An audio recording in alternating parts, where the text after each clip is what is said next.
All right, hello and welcome back. So in this video, I want to address two logical inconsistencies with the concept of karma. Okay, so firstly, the idea of Buddhism, and I'll just bring this back because this is the underlying theme that we can really understand Buddhism from. There is no distinctions between anything. The universe is one, and you are the universe. You are one with the oneness. There is no computer. It's all an illusion. And the true reality where there is no suffering is when we cease to exist. Okay, so that's the goal. So the truth in Buddhism, and I would say in pantheism at large generally, is that there is no distinctions. And yet, the goal is to do so good at removing our minds from seeing distinction that we sort of live nirvana pre-nirvana, right? So this is where we get these monks who are meditating and all of this. Okay, well, if that is the case, how can you then judge on a sort of good and bad, moral and immoral, good or evil with this yin yang? How can you then have karma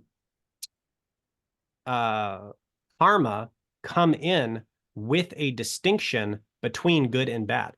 I thought there was no distinction. And then the answer must be something to the effect of, well, there is no distinction unless it has to do with karma, because there is a distinction when it comes to karma. So karma, for some unexplainable reason, gets to have distinction in a universe where all is one because. And that is the best that I have ever heard.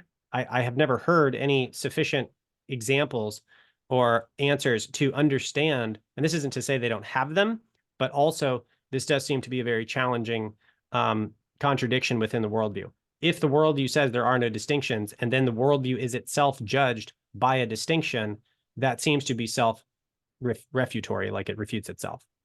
So this is one. Karma is implicitly a distinction between the good and the evil, or the right and the wrong, the moral, the immoral, and the whole worldview is centered around the idea that there are no distinctions in true reality. So that is logical issue number one that we're going to look at here. Zach, do you have anything you want to throw in on that? Nothing to add on. All right, so cool. In the next video, we're going to be talking about the problematic distinction of good and evil. And this is something that we discussed in the philosophy classes at the Christian college that I went to. So I want to bring this up next. We'll see you in the next video.